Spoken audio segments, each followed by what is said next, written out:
네, 찬양 감사합니다. 기도하겠습니다.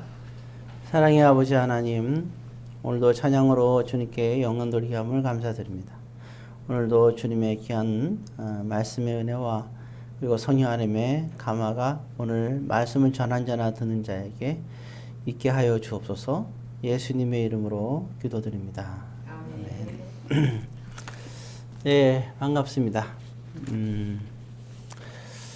코로나가 급성거리는 시기, 아직 이제 보니까 이제 후진국 같은 경우는 아직 코로나 때문에 많이 힘들어하고 있고, 선진국 같은 경우는 이제 서서히 이제 가닥을 잡아가고 있고, 우리나라도 보니까 이제 올 안에 이제는 코로나와 함께, 코로나 함께 하는 게 되게 좋은 거예요.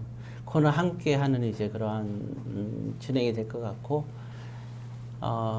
이제 뭐 내년에는 우리가 이제 이제 그 알약으로 이렇게 먹는 치료제를 이제 먹는, 그러니까 이제는 거의 뭐 올해 안으로 한 80% 정도 거의 이제 코로나 확진자가 맞을 것 같아요.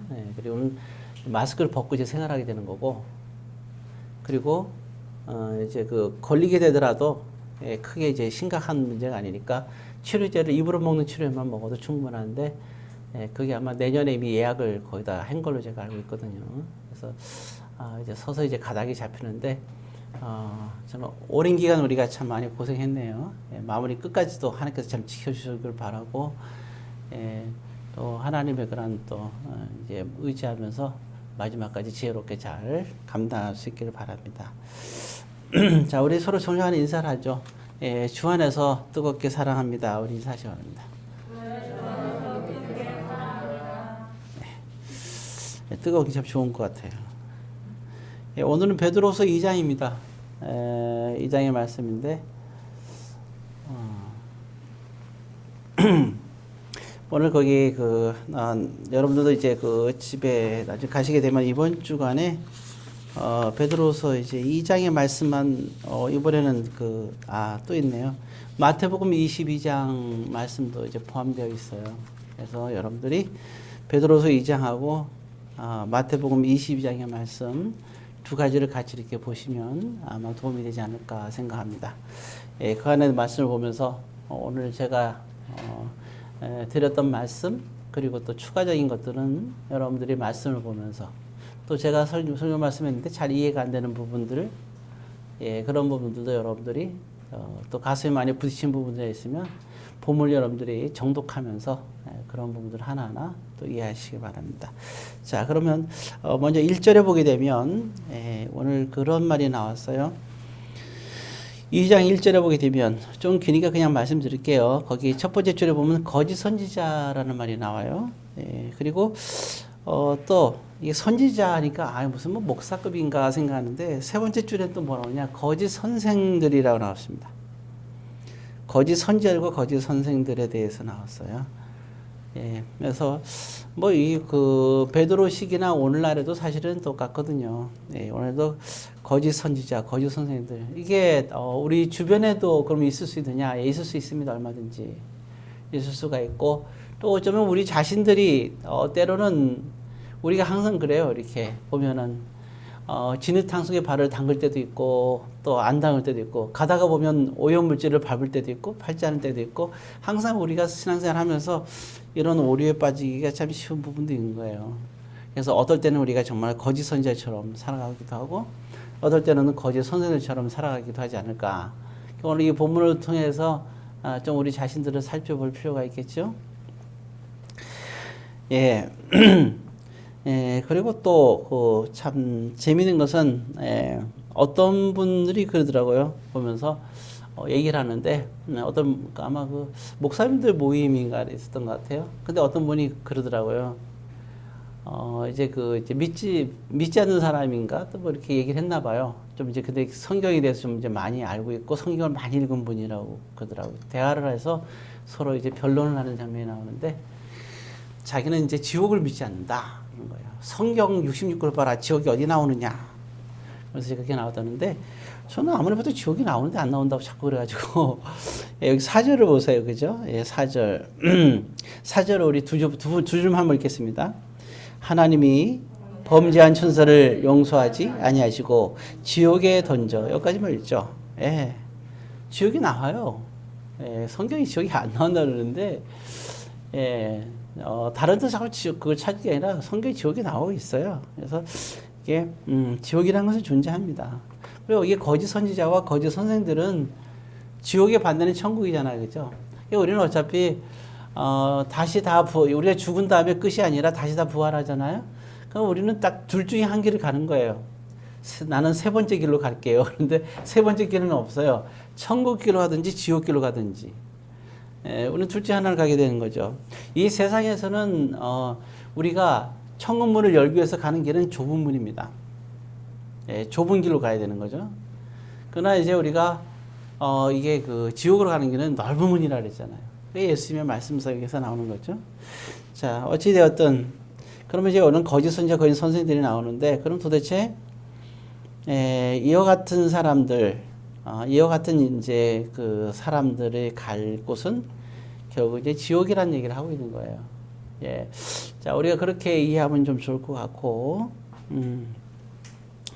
자, 그러면 도대체 이런 사람들, 어떤 사람들을 거짓 선지자 그리고 우리 거짓 선생들이라고 얘기하는가? 이제 살펴봐야 되겠죠. 자, 2절에 거기에 대한 정리를 내리고 있어요. 2절부터 쭉. 이게 지금 볼 때 2절부터 14절까지 쭉 내용이 나와 있는데요. 먼저 우리가 2절을 한번 읽겠습니다. 2장 2절 같이 2장 2절 같이 씁니다. 여럿이 그들의 호색하는 것을 따르리니 이로 말미암아 진리의 도가 비방을 받을 것이요. 예, 보통 우리가 그 호색하면 성적인 거를 생각하죠. 물론 그렇게 해서 단어를 썼어요. 근데 구약에도 이렇게 많이 썼는데, 근데 말이 이상하잖아요. 호색이란 말이 나오면서 진리의 도가 비방을 받을 것이다. 이게 연관이 없는 것처럼 보이죠. 예, 그래서 이건 단순히 성적인 걸 얘기하는 게 아닙니다. 예, 호색이라는 것은 이 표현에서 모든 게 다 포함되니까 결국은 우리가 신앙생활에서 우리가 좋아하는 걸 말하는 거예요. 예. 그래서 중요한 것은 거짓 선지자, 거짓 선생들은 뭐냐면 진리의 도가 비방을 받는 걸 말합니다. 하나님의 말씀이 비방을 받아요. 하나님의 말씀대로 행하는 것이 비방을 받습니다. 주님의 말씀이 비방을 받는다는 거예요. 아니다라는 거예요. 틀렸다는 거예요. 어떤 분들은 그래요.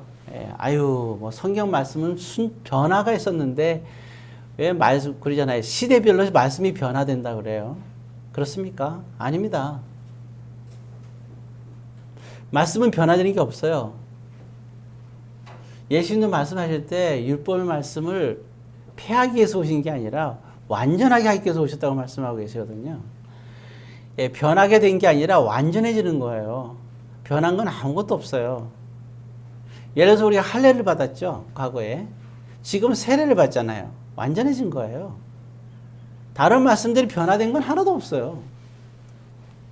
그리고 과거에는 할례를 남자만 받았잖아요. 지금 남자 여자 똑같이 받잖아요, 세례를. 그러니까 참 이게 우리 여자 성도들은 상당히 감사한 일 아니겠어요, 그죠? 예, 그게 그런 부분들 뭐 그런 거죠. 그리고 과거에는 노아 전에는 고기를 안 먹었잖아요. 안 먹었는데, 근데 이제 시간이 지나면서 이제는 몇 가지 소고기라든가 이런 걸 먹게끔 했단 말이에요. 노아 홍수 이후에. 그리고 나서 오늘날에는 이제 돼지고기나 이런 걸 같이 다 먹게 하셨잖아요.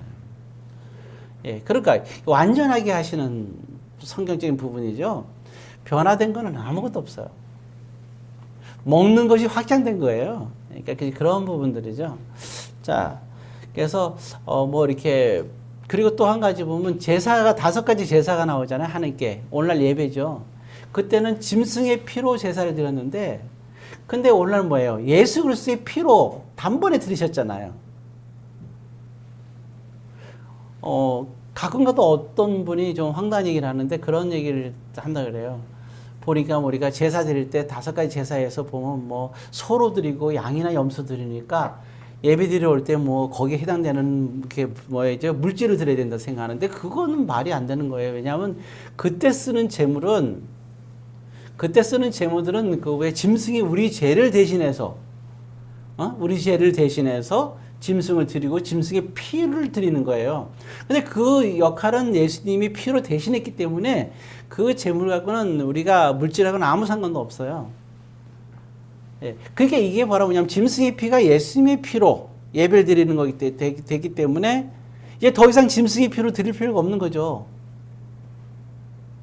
더군다나 그 해석을 어떤 뭐 헌금과 연결시켜서 얘기한다는 것은 말이 안 되는 거고요. 그러니까 이게 어떻게 된 거냐, 결국은 완전하게 된 거잖아요. 예수님께서 만약 십자가에서 피 흘리지 않았으면 우리는 여전히 또 짐승을 데리고 와야 돼서 피를 흘리게끔 해야 되는 거예요. 이게 그러니까 완전하게 된 거지 변화된 건 아무것도 없어요. 어떤 분은 그래요. 성경은 사람에 따라서 해석이 달라진다고. 안 그래요. 성령도 하나요, 믿음도 하나고 세례도 하나라고 그랬어요. 주님의 말씀은 사람의 해석에 따라서 달라지는 게 아니에요. 다 똑같은 거예요. 하나입니다.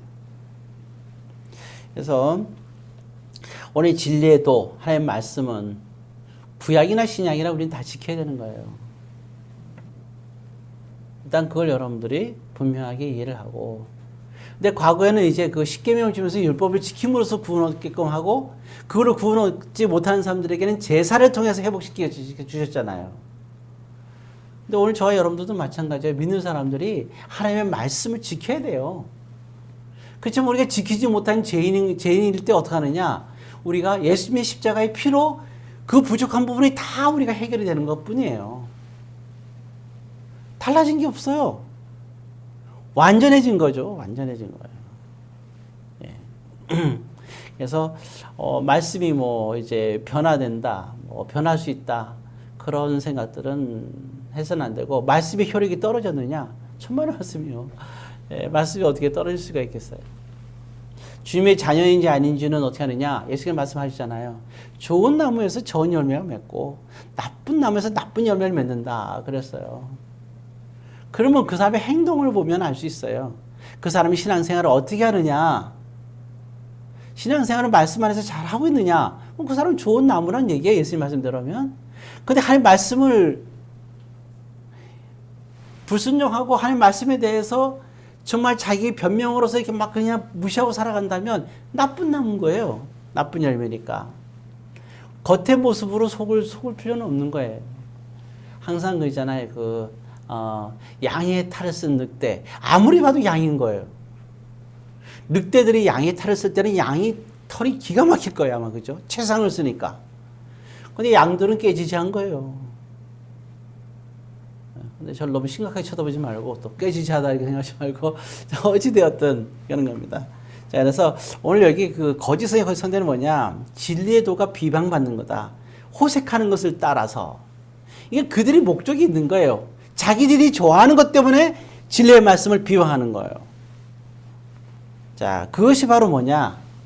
거짓 선지자와 거짓 선생들이다. 그런 겁니다. 그래서 신앙생활은요, 말씀이 우리의 비위에 맞춰서 해석되어지는 거는 이건 안 되는 거예요.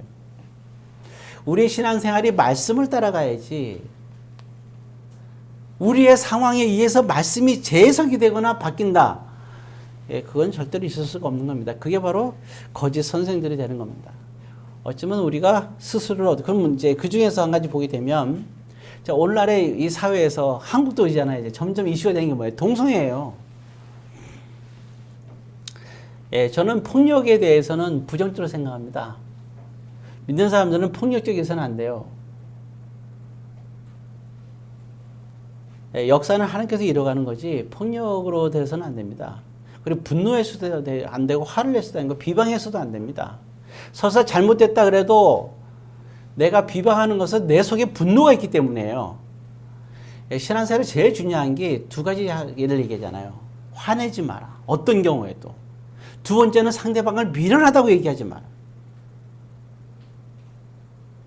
예. 알죠? 나가라 하지 말라 얘기죠. 그런 사람들은 어떻게 된다 그랬어요? 지옥불에 들어간다 그랬거든요. 이게 굉장히 심각하게, 이거 예수님께서 친히 하신 말씀이거든요. 그러니까 먼저 내 속에서 뭔가 이렇게 오욱하고 올라올 때 이게 정말 예수님이 볼 때는 되게 심각한 신앙이구나 하는 것을 우리가 알 수 있어야 됩니다. 이게 그 신앙 믿음, 우리가 예수 믿는 사람들은 이게 코로나 시기고 아무리 어려워도 우리 마음속에 주님이 주시는 기쁨과 평강의 샘물이 흘러야 돼요. 그리고 화평하는 자가 될 수 있어야 되고요. 자, 그래서 자, 우리가 주님의 말씀도 비방, 예수님도 비방하죠. 그런 게 어떤 게 있냐? 예를 들어서 동성애죠, 동성애. 성경 말씀은 정확하게 동성애에 대해서는 이게 잘못됐다고 나와 있어요. 근데 오늘날 추세가 어때요? 점점 동성애가 사회에 대해서 점점 긍정적으로 가잖아요. 요즘에 청소년들한테 교회 다니면서 청소년들 물어보면 대부분 뭐라 그래요?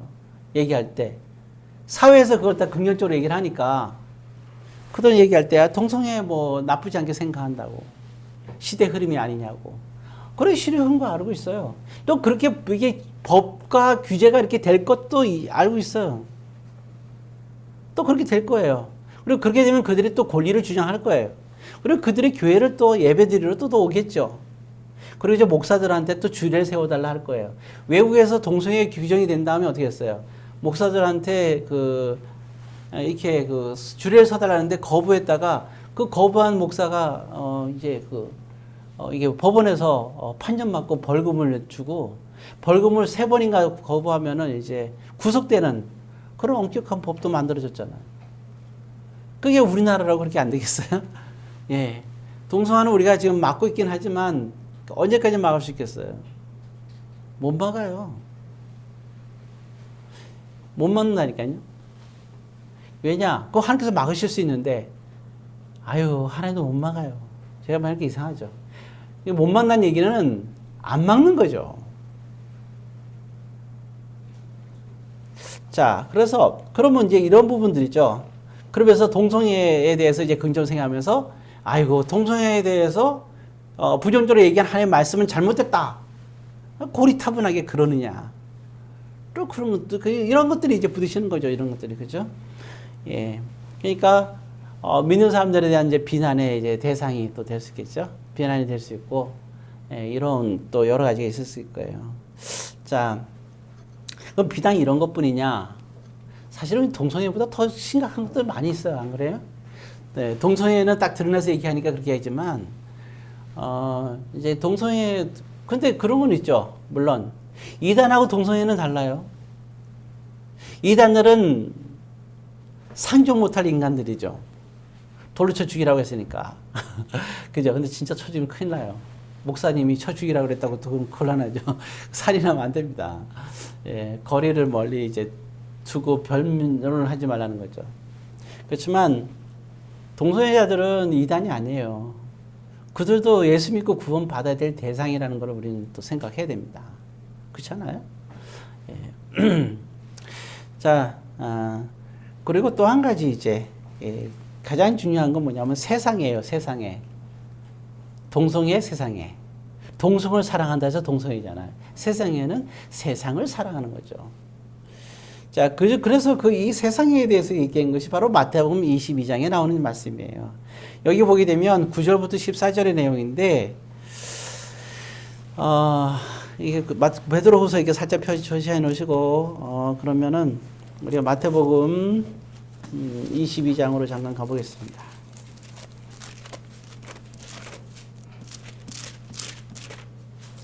네, 마태복음 신약성경 맨 처음에 나온 게 마태복음이죠. 예, 22장 이제 2절부터 14절까지 내용을 나중에 여러분들 보시면 혼인잔치에 관한 얘기가 나와요. 예수님의 혼인잔치. 자, 찾았으면 일단 앞을 봐주시기 바라고. 이게 뭐라 하냐면 이렇게 나오거든요. 보게 되면 2절에 보면 천국은 마치라고 설명하고 있어요. 천국은 하고, 그러니까 천국에 대해서 얘기하는 거예요. 사실 천국에 대한 얘기가 많이 안 나와요. 천국에 대한 얘기가. 제가 제 논문을 썼는데 제가 이제 그 논문이 총신 졸업하면서 논문 쓴 게 바로 이 논문이에요. 예.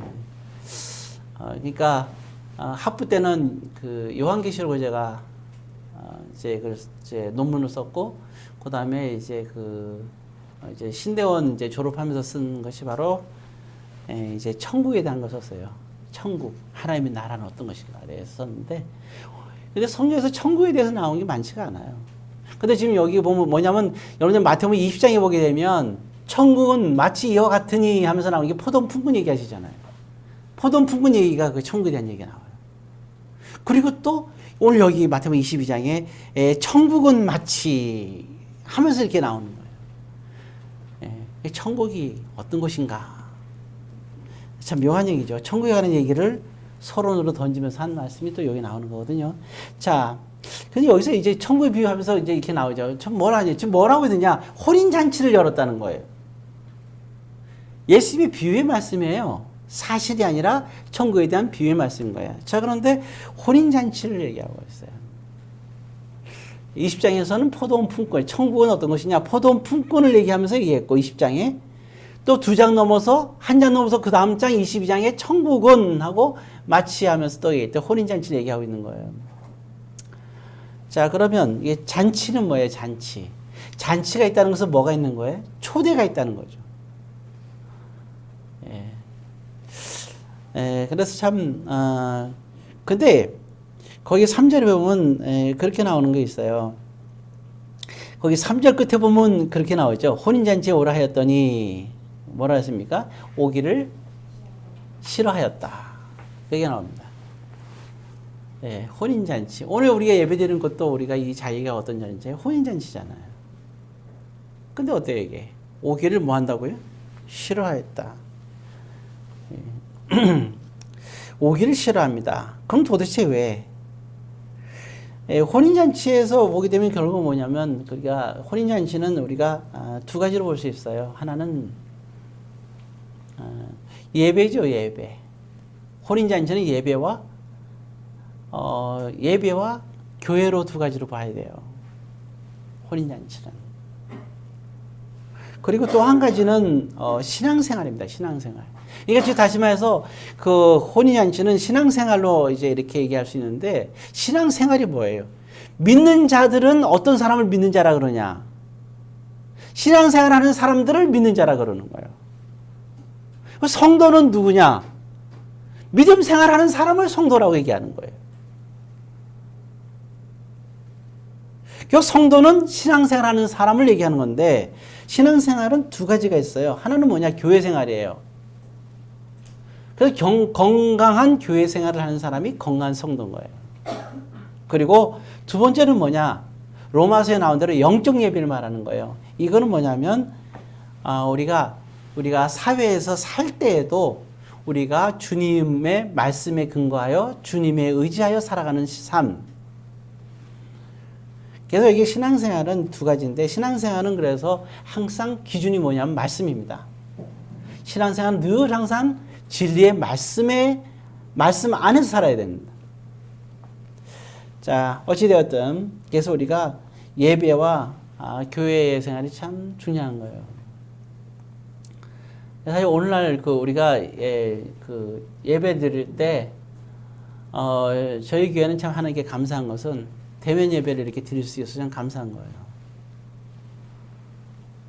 그게 정말 하나님의 은혜 아니겠어요? 대면 예배를 드리는 거.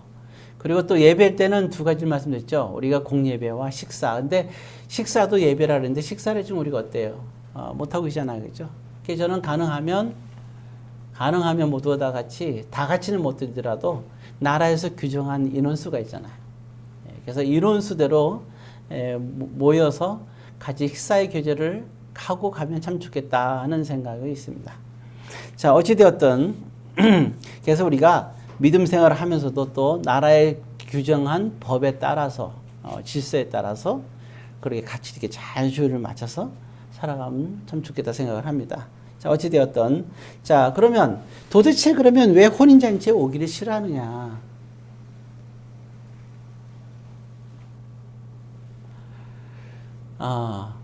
혼인잔치에 참석을 못하는 이유를 얘기하고 있어요. 사람들은. 근데 그 사람들은 진리의 도를 비방하는 사람이란 얘기예요. 자, 그럼 도대체 왜 싫어하느냐? 우리 잘 알죠? 그 5절에 보게 되면, 자, 5절 한번 읽습니다. 그들이 돌아보지도 않고, 한 사람은 자기 밭으로, 한 사람은 자기 사업하라고. 잡이요, 잡. 자기 일. 잡이에요. 예, 잡이에요. 자기 일이에요. 예. 그러니까 이와 같은, 그래서 우리가 혼인잔치에 참여를 하기를 싫어하는 이유죠. 그 다음에 두 번째, 그리고서 두 번째는 심지어 나가서는 또 6절에 보게 되면, 자, 6절 같이 있습니다. 그 남은 자들은 종들을 잡아 모욕하고 죽이니, 뭐합니까? 모욕합니다. 종들을 모욕해요. 천국 잔치에 초대하는 사람들, 그런 사람들은 뭐냐? 모욕을 하는 거예요. 쉽게 말하면 멸시하는 거죠. 그거 같은 것을 얘기하는 거고, 그리고 또 한 가지 이제, 거기 보면 11절, 13절 중에서 쭉 보게 되면 그 중에서 하나, 그 12절을 함께 읽겠습니다. 12절. 이르되 친구여 어찌하여 예복을 입지 않고 여기 들어왔느냐 하니 그가 아무 말도 못하거늘. 그랬죠? 예복을 입지 않고 또 온 사람이 있어요. 이 예복을 입지 않았다는 건 뭘까요? 예배 참석인데 마음입니다. 마음이 딴 데가 있는 거예요. 예배를 드리면서 하나님께 왔으면서 마음이 딴 데가 있는 사람. 하나님 앞에 예복, 하나님에 대해서 예의가 없는 걸 말하는 거거든요. 마음을 중심을 물어보는, 마음의 중심이. 말씀을 들으면 말씀에 집중해서 은혜를 받을 생각을 하고, 찬양을 하면 찬양을 하나님께 영광 돌려야 되잖아요. 그러니까 이러한 마음의 준비가 없는 거예요. 예배 모든 것이. 그런 마음이죠. 그래서 신령과 진정의 예배를 드려야 된다 그럴 때 신령과 진정이 없는 예배를 말씀하는 거죠. 그러니까 참 그래서 그런 거예요. 똑같이 예배를 드려도 또 이렇게 초대를 해도 14절에 그런 말 하는 겁니다. 14절 같이 씁니다. 청함을 받은 자는 많되 택함을 입은 자는 적으니라. 그래서 양과 염소의 비유가 똑같이 예배 드리는데도 양과 염소가 있고 알곡과 가라지가 있다는 말이 그래서 나오는 거예요. 예수님 참 우리를 초대하지만 혼인잔치 얘기가 그래서 있는 거죠. 참 우리가 이와 같이 그 혼인잔치 비유를 보았지만 결국에는 혼인잔치 참석하지 못한 이유, 오기 싫어하는 이유, 세상을 사랑하니까 그런 거죠. 그리고 우리가 왜 교회 생활에서 항상 교회 생활하는 데서 우리가 그 부분에 대해서 우리가 그것을 비난을 하고 또 그렇게 하지 못하는가? 그것도 아까 나왔던 오기 싫어하는 이유가 다음과 같은 이유 때문에 그런 거겠죠. 자, 이와 같은 것들, 이게 바로 천국에 관한 얘기를 하고 있는 거예요. 택함 받은 자. 택함 받은 자라면 적어도 온전한 신앙생활을 하는 사람이겠죠. 그러니까 온전한 신앙생활함을 통해서 우리가 믿음을 알 수가 있는 거죠. 그래서 제가 항상 여러분들에게 최대한으로 어쩔 수 없는 상황은 어쩔 수 없지만 제가 고민하는 것은 적어도 일주일에 2번의 예배는 꼭 드리는 것이 그게 하나님께 바람직하다. 교회 생활을 말씀드리고 교회 행사에서 참여하는 것도 그것도 꼭 필요한 일이다 말씀드린 거고, 만약에 2번이고 참석이 불가능한 사람들은 우리 인터넷에 올리잖아요. 그걸 꼭 들음으로 인해 가지고 여러분들의 최소한 신앙을 유지할 수 있는 그러한 신앙생활을 했으면 좋겠다 하는 것이 이런 말씀입니다. 그런데 이와 같이 지금 혼인잔치에 관한 얘기도 했는데 이런 것이 바로 말씀이에요. 성경의 말씀입니다. 근데 이것이 비난을 받는 거예요. 이 세상이 얼마나 복잡한 세상이고 얼마나 바쁜 세상이고 얼마나 우리가 열심히 살아가는데 목사님 말이 안 됩니다. 이게 비방받는 시대예요. 요즘 더우나 어때요? 이제 인터넷 시대. 예배도 이제 인터넷으로 드려요. 그죠? 오늘 코로나니까 찬스야. 그전에도 여기 싫었는데 테이크 찬스죠. 예. 신났어요. 자, 다시 우리가 이제 고전도를 하고 베드로후서 2장으로 다시 넘어가겠습니다.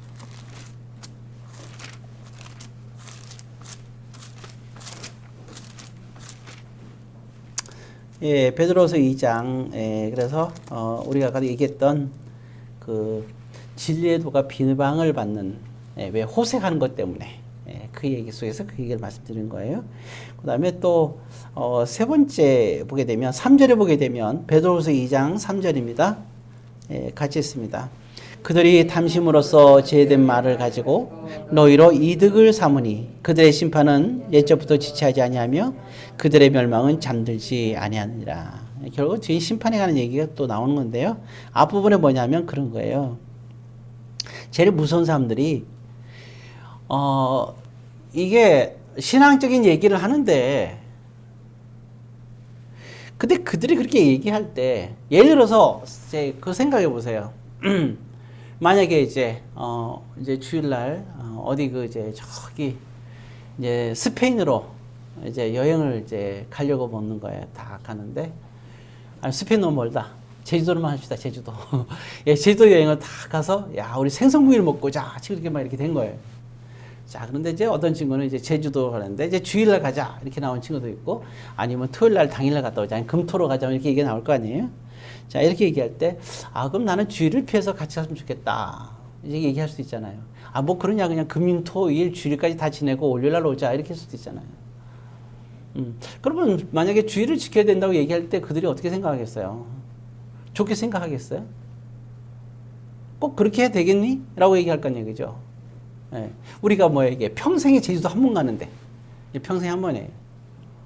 그 다음에 또 갔다 왔으면 그 다음에 뭐라냐 1년에 한 번 가는데 이렇게 되는 거죠. 그렇게 얘기를 하는 거예요. 자 그럼 결국 그들이 왜 그렇게 얘기를 할까요? 왜 그들은 그렇게 얘기할까요? 너희들은 너 그 신앙생활은 잘못된 거야 라고 얘기하는 이유가 뭐예요? 자 3절에 금방 그랬죠. 그들이 무엇으로 얘기하는 거예요? 탐심으로서 제된 말을 한다 이거죠. 그들에게 욕심이 있기 때문에 그렇게 얘기를 하는 거예요. 그들에게 목적이 있기 때문에 그렇게 하는 건데 그들 되게 중요한 게 있어요. 두 번째 줄에 너희로 뭘 삼어? 너희로 이득을 삼으니 너를 위해서 얘기하는 게 아니라 너희로 이득을 삼는데 누가 이득해? 내가 이득 삼기 위해서 너에게 그렇게 얘기한다 이런 얘기예요. 그들의 목적을 위해서 그들의 유익을 위해서 너에게 그렇게 얘기를 한다는 거예요. 우리를 이용하는 거라는 거예요. 그 속엔 탐심이 있기 때문에 일어나는 거죠. 정말 그들이 나를 위한다면 그렇게 얘기하면 안 되잖아요. 안 그래요? 정말 나를 위한다면 내가 원하는 걸 해줘야 되는 거 아니에요? 근데 그들은 그들의 목적을 위해서 우리를 이용하는 거란 말이에요. 그게 거짓 선생들이라는 거죠. 네, 그런 얘기를 하고 있는 겁니다. 자, 그래서 이제 보게 되면 예를 들어요. 본문에서 얘기가 나오는데 거기 보면은 이제 6절에 보게 되면 이제 쭉 나와서 이제 지옥이나 심판에 관한 얘기가 나오는데 두 사람에 대해서 나오는데요. 그게 보면 롯과 발람에 대한 얘기입니다. 사실 롯에 대해서 별로 안 좋죠, 인식이. 아브라함 조카 롯 기억도 아시죠? 소돔과 고모라가 가지고 거기가 불바다가 되니까 아내 손을 붙잡고 왔는데 아내는 뒤돌아보다가 그죠? 기둥이 되어버리고 그리고 또 이게 두 딸을 데리고 왔는데 두 딸이 아버지를 술 먹여갖고 재워놓고 성관계를 가져가지고 두 딸이 아들을 가져요 각자. 그래서 한쪽은 모압의 조상이 되고 한쪽은 암몬의 조상이 되고 그들은 하나님 믿는 신앙도 물론 있지만 그들은 밀곰을 믿어갖고 사람들을 어디다 집어넣어요? 자기 자식들을 좋은 일만 있으면 자식들을 불 속에다 집어넣는 거예요. 제물로. 그렇게까지 이렇게 막 타락됐던 그러한 상황이죠. 그러니까 우리는 롯에 대해서 별로 안 좋게 생각을 하잖아요. 근데 오늘 성경은 베드로서는 놀라운 얘기를 합니다. 뭐라 나와 있냐면 거기 이제 거기 7절이죠. 7절 쭉 나오는데 7절 같이 있습니다. 7절. 무법한 자들의 다 같이요. 무법한 자들의 음란한 행실로 말미암아 고통당하는 의로운 롯을 건지셨으니 롯에 대해서 뭐라 하세요? 의롭다를 나와 있어요. 하나님께서 그 소돔과 고모라에 많은 사람들이 음란하고 음탕하고 그래서 심판받을 때 의로운 롯을 건졌다 이렇게 나와 있어요. 성경이 그렇다니까 그런 거 아니에요. 의롭다는 거예요. 롯은 고통스러웠다는 거예요. 거기서 있으면서. 그들이 하나님 말씀대로 안 사는 모습을 보고 괴로워했던 사람이 롯이라는 거예요. 우리는 몰랐던 사실이잖아요. 성경이 그렇다고 얘기 나왔으니까 맞는 거죠. 롯에 대한 재평가입니다.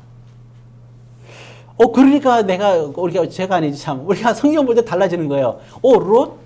모압과 암몬의 자손으로 쭉 이어져서 정말 이게 막 저주받던 이러한 그 후손들 같은데, 근데 깜짝 놀라게 그죠? 롯을, 모음을 바꾸면 뭐가 돼요? 오를 바꾸면 우가 되잖아요. 그럼 뭐가 돼요?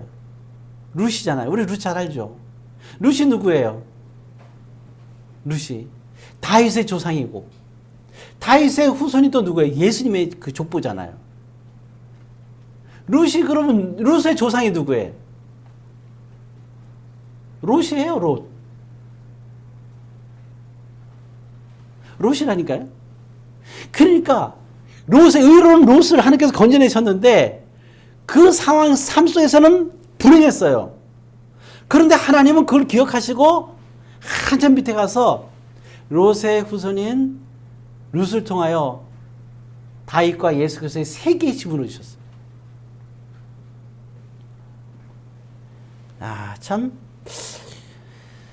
그래서 제가 그랬었어요. 이게 다윗과 예수님의 세계의 지분은 사건을 보고, 이게 그러니까 이 룻이라는 여인은 흙탕물 속에서 피어난 꽃일 것 같구나 생각을 했습니다. 하나님의 그러한 그 역사는 정말 놀라운 겁니다. 왜냐하면 그러면서 이렇게 베드로는 이 사건을 이렇게 얘기하고 있어요. 자, 9절에 같이 있습니다. 앞부분만. 주께서 경건한 자는 시험에서 건지실 줄 아시고, 경건한 자는 시험 속에서도 건지는 거예요. 그 소돔과 고모라가 유황불에서 다 들어가서 닿아서 멸망하는 그 순간에 경건한 롯을 건졌다는 얘기입니다. 놀라운 일이죠. 롯에 대해서 참 이렇게 재해석되는 그런 모습들이 베드로 후서에서 나와 있습니다. 자, 그런데 한 사람 참 고약하게 나와요. 그 뭐냐면은 일단 발람에 관한 얘기다. 발람이 어떤 사람인지 아시죠? 모세가 이스라엘에서 쭉 이끌어갈 때 이제 그 하나님의 선지자 한 명 있었는데 이름이 또 발락이라는 왕이 있었어요.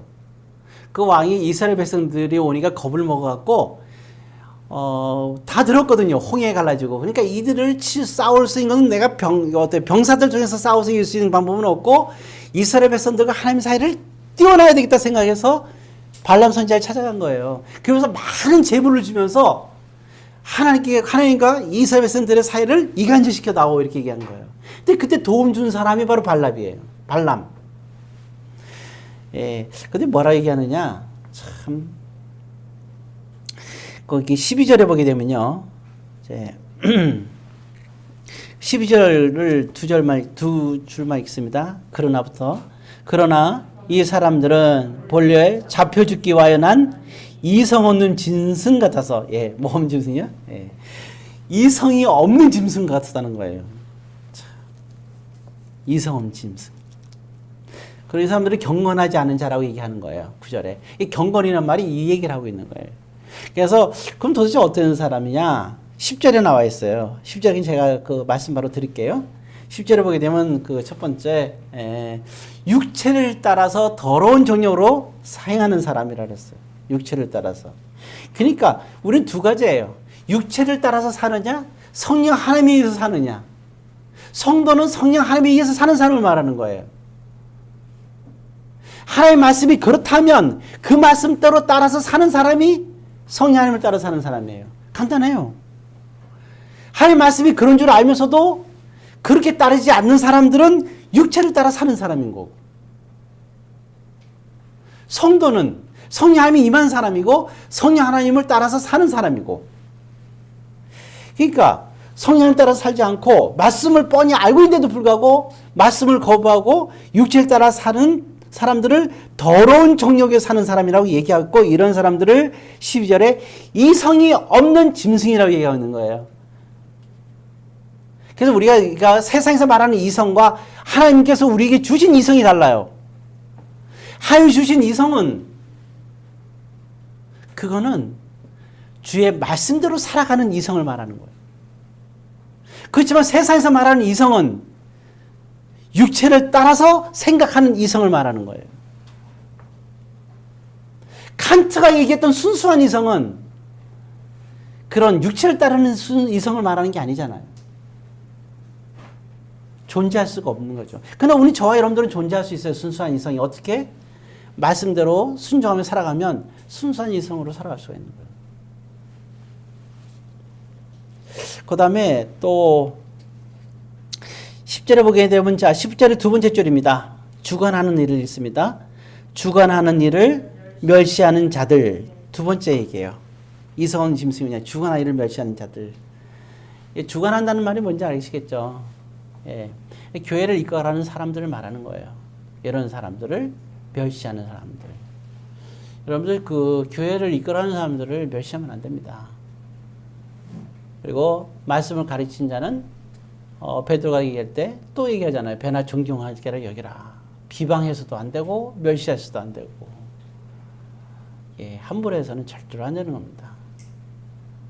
예, 그것은 경건하지 못한 거예요. 이성 없는 짐승에 해당되는 겁니다. 그래서 조심스러워야 되는 겁니다.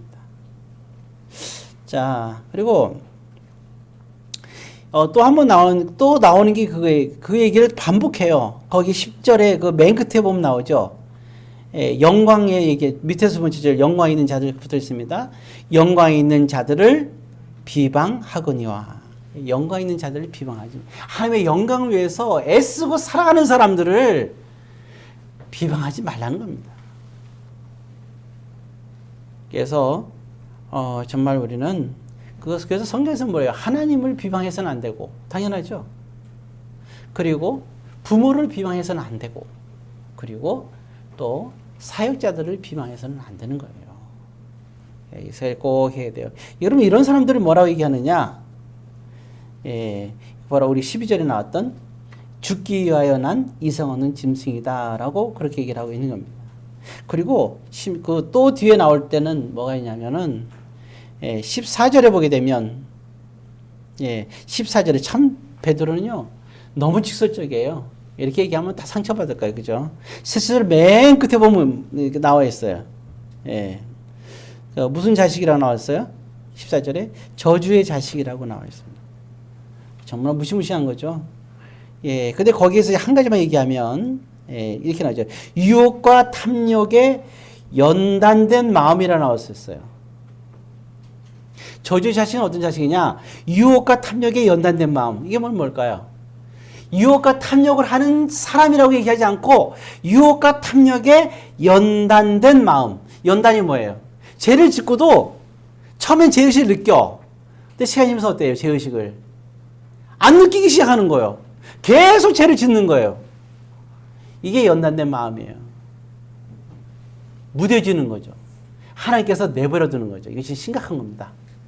무뎌져서는 안 돼요, 신앙생활이. 잘못됐으면 잘못된 걸 알고 죄의식을 느끼면 죄의식을 느껴야 돼요.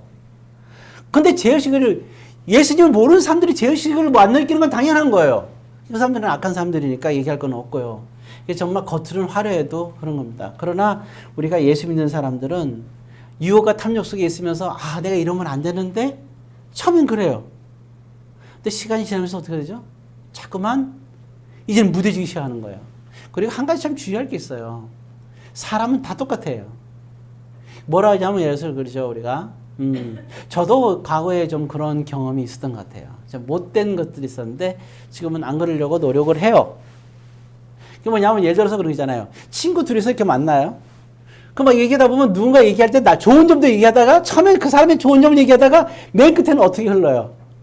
그 사람에서 짧게 얘기해야 돼. 그러니까 여러분 누구에 대해 얘기할 때 짧게 얘기하세요. 왜냐하면 저 같은 경험을 보면 누구한테 얘기할 때 처음에 이게 쭉 짧을 때는 다 칭찬을 해. 근데 시간이 길어지면 뭐가 해요? 나중에 보면. 그래서 단점을 얘기하게 돼 있어요. 자꾸 단점을 얘기하다 나중에 그 사람이 어떻게 해요? 딱 얼굴 봤을 때 나쁜 사람으로 보이는 거예요, 이게. 그리고 여론이 형성돼 둘이서 한 사람이 늘어나요. 그 사람은 왕따 되어 있는 거예요. 사실 안 그런데. 짧게 칭찬만 했으면 되는데 괜히 길게 하다 보니까 남의 얘기는 길게 하지 마세요. 그러면 단점이 되고 그 사람 비방하게 되고 그럼 그 사람에 대해서 정말 죄인 취급하게 되는 거예요. 그럼 참 그거는 하나님께 정말 큰 우리가 뭐예요? 범죄하는 거거든요. 자, 그래서 이제 거기 이제 하나 요거 부분만 얘기해 보고 그냥 마쳐야겠네요. 거기 16절에 이렇게 가르치는 사람들 또 이렇게 뭐라 하냐? 16절 맨 끝에 한번 읽어보겠습니다. 나귀가 붙어 읽겠어요. 두 번째 줄에 나귀가 사람의 소리로 말하여 이 선지자의 미친 행동을 저지하였느니라. 얼마나 답답하면 나귀 시켰겠어요. 그래서 뭐예요? 무슨 행동? 미친 행동이래요. 참 아주 거치고 강한 얘기를 하고 있어요. 처음에 뭐라냐? 이성 없는 짐승, 죽기 위하여 이 세상에 태어난 이성 없는 짐승 같은 자요. 그 다음에 또한 어떤 자냐? 저주의 자식이요. 그리고 이제 쪽에서 이렇게 또 선지자의 미친 행동이라고 나와 있는 거예요. 굉장히 강력하게 얘기해서 그럼 어떤 자가 그러냐는 얘기예요. 경건한 자와 경건하지 않은 자. 즉 다시 말해서 아까 우리가 처음에 봤던 그런 말씀들. 진리의 도가 비방하는 자. 그리고 또 우리가 이렇게 동성애와 세상에 빠진 자들. 그리고 이제 그와 같은 아까 얘기했던 또 이게 두 사람의 비유가 나왔죠. 하나는 롯에 대해서, 하나는 발람에 대해서 얘기가 나왔습니다. 자, 이제 말씀을 마칩니다. 어쩌면 우리가 이 본문을 강력한 본문이지만 정말 이 강력한 만큼 그만큼 사랑하는 거예요, 성도들을. 이 베드로 후서 이 말은 베드로가 성도들 예루살렘 성전에서 그 성도들 향해서 외친 설교예요. 이렇게 베드로가 설교를 했어요. 120문도를 모아놓고 이렇게 설교를 한 거예요. 더 많은 성도가 생겼죠, 물론. 나중에 3,000명, 5,000명. 그 성도들 앞에서 이렇게 성전을 선포한 거예요. 왜? 베드로는 예수님을 너무 잘 알기 때문에. 진리가 뭔지를 알기 때문에 정확하게 얘기한 거예요. 여러분, 신앙생활은 대충 하는 게 아닙니다. 그건 구원과 관계된 거예요. 진리의 말씀을 베드로 후서뿐만 아니라 다 읽어보세요. 전후서. 청기 8장으로 되어 있어요. 한 번도 어떤 에서 어떤 이유 간에 타협이란 건 없어요. 그거는 위험한 겁니다. 신앙생활은 순수해야 되고 순금과 같아야 됩니다. 비둘기같이 순수하라는 것이 신앙의 순수성을 얘기하고 있는 거예요. 여러분들 신앙의 순수성을 다 회복하기를 주의 이름으로 권면드립니다. 기도하겠습니다.